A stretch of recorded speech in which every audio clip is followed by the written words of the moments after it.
Salut la gang! Alors, te voici dans la capsule d'univers social. Je vais commencer avec Nathalie.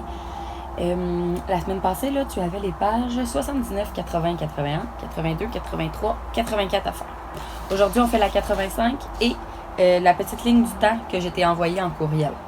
Alors, la petite ligne du temps, elle vient vraiment faire une petite récapitulation des dernières pages, là, à partir de la page 79 à 85. Alors, page 79 à 84, on te parlait des moyens de transport. Juste ici. Et que la page 85, on te parle de la diligence. La diligence, là, ça, c'est une voiture qui pouvait mettre 2 jours et demi à faire un trajet Québec-Montréal. Ça transportait habituellement 6 à 8 passagers. C'était l'équivalent d'un train, d'un autobus, d'un avion d'aujourd'hui. C'était vraiment un moyen de transport en commun de l'époque. J'imagine par famille habituellement. C'est au début du 19e siècle qu'apparaissent les premières diligences canadiennes. Ce sont des voitures fermées à 4 roues et tirées par 2 ou 4 chevaux, dépendamment, j'imagine, du nombre de personnes qui partaient avec la diligence. La diligence est un moyen de transport public, donc comme je disais, comme un autobus, transport en commun. Son trajet est marqué de plusieurs arrêts où les passagers embarquent ou débarquent.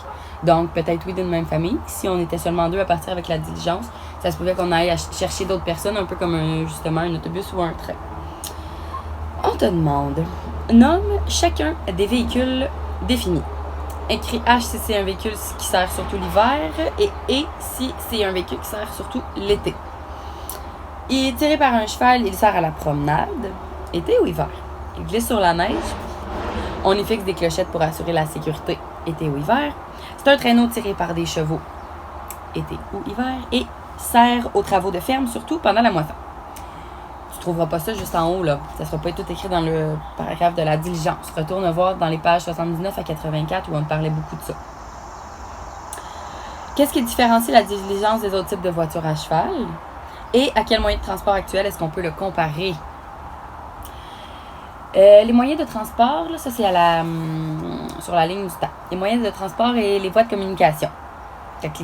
On parlait beaucoup des voies de communication, des bateaux, mais aussi des écluses, de la façon dont on faisait passer les bateaux quand il y avait des rapides, les bateaux à vapeur, les nouvelles technologies qui arrivaient dans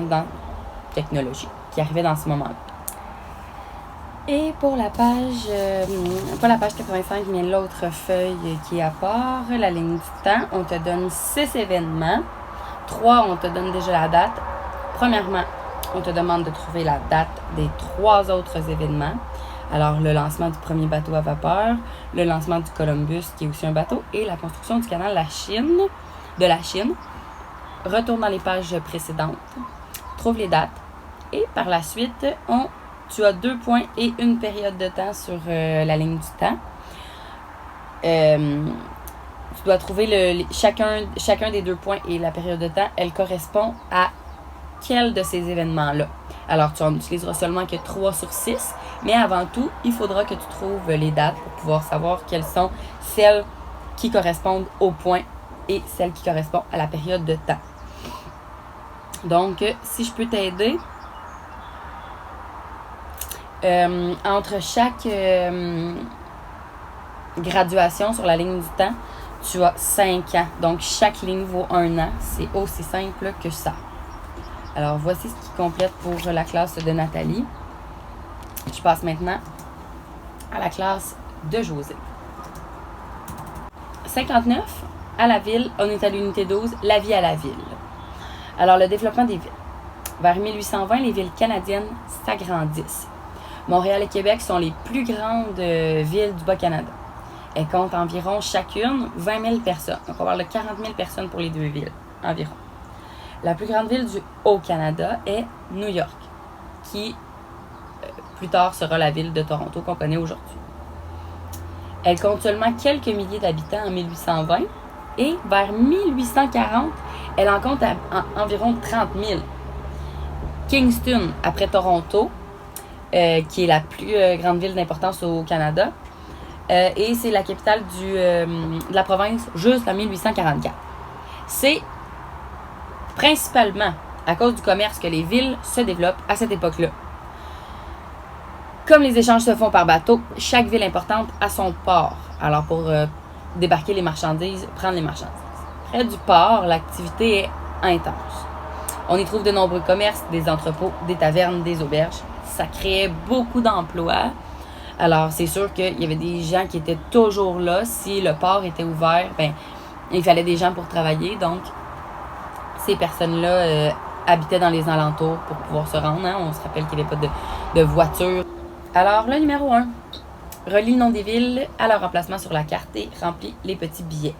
Bas-Canada au Canada. Alors, Québec en 1820 dans le Bas-Canada. Combien de personnes? Montréal. Alors, numéro 1, relie le nom des villes à leur emplacement sur la carte. Alors, Bas-Canada au Canada et remplis les billets. Alors, Québec en 1820, combien de personnes? Et aussi en 1820, dans le Bas-Canada, l'autre ville, là, combien de personnes en 1820? Et dans le Haut-Canada, en 1840, Kingston, qu'est-ce qu'elle est? Et en 1820, là, il y a une ville, là, combien elle a d'habitants là, dans le Haut-Canada? On parle de ça juste un petit peu plus haut. Par rapport au territoire, quel est l'élément commun aux 4 villes? Les grandes villes, qu'est-ce qu'elles avaient toutes en commun, ou presque? Pourquoi se sont-elles développées là? Pourquoi ces 4 villes-là se sont développées là? Et quelle installation les grandes villes ont-elles en commun? Qu'est-ce qu'ils ont chacune des grandes villes que je viens juste de parler?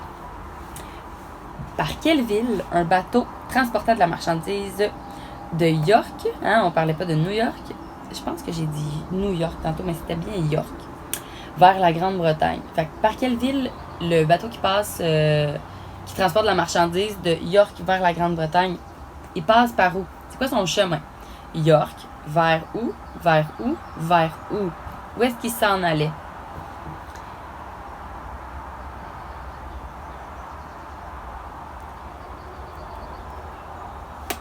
Page suivante. Le quartier commercial et les faubourgs.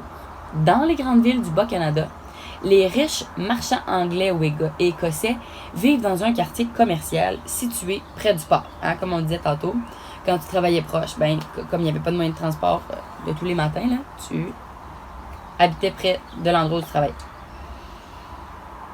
Ce sont eux qui dirigent, là, les marchands, les riches marchands, là, c'est eux qui dirigent le commerce. Ils ouvrent leur bureau au premier étage des immeubles et vivent avec leur famille aux étages supérieurs.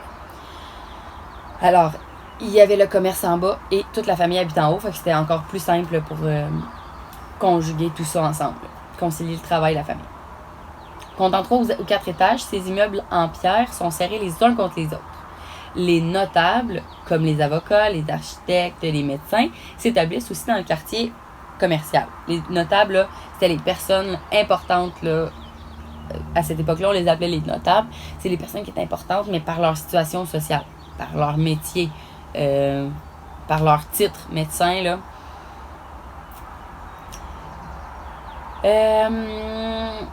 Plus loin, aux limites de la ville, se forment les faubourgs. Qu'est-ce que c'est un faubourg? Les habitants des faubourgs sont les ouvriers, souvent peu qualifiés, ainsi que les petits commerçants et les artisans. Fait que c'était une autre partie de la ville où on n'avait pas les personnes importantes, mais qui, selon eux, étaient les personnes les moins importantes, les moins qualifiées, les commerçants, les artisans. Pas des personnes qui faisaient le commerce, là, qui géraient. Surtout francophones ou d'origine irlandaise, ils vivent dans de petits logements en bois dont ils ne sont pas propriétaires. Alors, ils louaient. Hein, ils faisaient la location, un appartement, une maison. Tu as un appartement, tu loues à quelqu'un qui a acheté la maison, ou tu as une maison, tu payes ta maison. Les hommes travaillent à l'extérieur de la maison. La plupart des femmes restent au foyer. Elles se chargent de l'éducation des enfants et des tâches ménagères. Hein. Ça change pas, ça n'a pas changé. Ça ne changera pas jusqu'à il y a quelques années. Hein, ça fait pas très longtemps que les tâches ménagères sont séparées, que les femmes ne restent plus au foyer. Vraiment que la condition des femmes a changé. Certaines femmes occupent parfois un emploi de domestique ou très rarement d'enseignant. De domestique, on parle de femmes de ménage. Alors, coche l'endroit qui correspond à chaque caractéristique. Est-ce qu'on retrouvait cette caractéristique-là dans un quartier commercial ou dans le faubourg. Quartier commercial, on se rappelle que c'était les riches marchands qui habitaient là. Et aussi les avocats, les personnes notables, qu'on a dit, les personnes avec un titre important. Et il y avait de l'autre côté les faubourgs, donc les quartiers qui étaient beaucoup plus pauvres, où on retrouvait les artisans et les personnes qui faisaient un métier pas important à ce moment-là. Relie les énoncés pour décrire la situation des habitantes des villes vers 1820. Alors, la plupart des femmes, qu'est-ce qu'elles faisaient? Quelques femmes, qu'est-ce qu'elles faisaient? Là, certaines femmes, et une petite partie de la population, qu'est-ce qu'elles faisaient? La place du marché. Les habitants de la ville reçoivent un salaire pour leur travail. Contrairement aux gens de la campagne, ils ne produisent pas leurs aliments. Ils doivent donc se rendre dans les marchés publics pour se procurer les produits dont ils ont besoin. Chaque semaine, les habitants de la campagne environnante vont vendre leurs marchandises au marché public. Alors, quand tu cultivais chez toi, chaque semaine, comme aujourd'hui, on a encore ça, les marchés publics, il y en a un à Valleyfield, les personnes arrivent avec leurs choses et justement, au lieu de se déplacer sur chaque ferme, à chaque endroit où ils produisent des légumes, on va au marché public et tout le monde est là pour nous vendre des bons légumes. Sur la place, on retrouve des étalages de viande, de fruits et de légumes, mais aussi d'autres biens utiles aux familles comme des tissus, des outils. Alors, c'était vraiment un endroit où on pouvait aller une fois par semaine pour prendre tout ce qu'on avait besoin. Il y avait presque de tout là-bas. Qui accomplit les tâches ci-dessous? Alors, V si on parle en ville ou C pour les campagnes. Produire la nourriture, est-ce qu'on s'occupait de ça en ville ou en campagne? Travailler en échange d'un salaire, en ville ou en campagne? Etc. Souligne les termes qui se rapportent à une ville. Alors là, tu as 12 termes. Agriculture, ferme, population peu nombreuse, port, faubourg, marché public, salaire, terre à cultiver, commerce, etc. Lesquels se rapportent à la ville? Quand je parle de l'agriculture, est-ce que c'est un terme qui se rapporte à la ville? À toi de jouer. Alors, c'est là-dessus que je te laisse la gang. Je m'en vais faire l'expérience en sciences. Je vous filme ça.